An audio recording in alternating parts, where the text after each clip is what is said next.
చేయి జారిన తరుణం తిరిగొస్తుందా?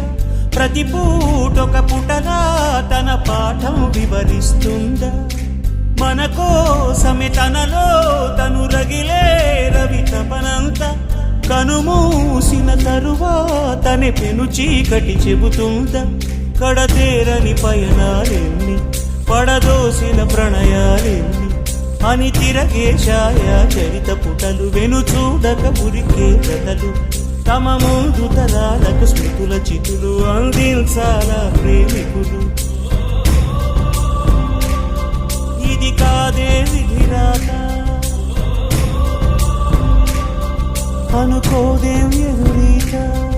10 నెలలు తనలో నిన్ను మోసిన అమ్మైనా అప్పుడో ఇప్పుడో కననే కలను అంటుందా? ప్రతి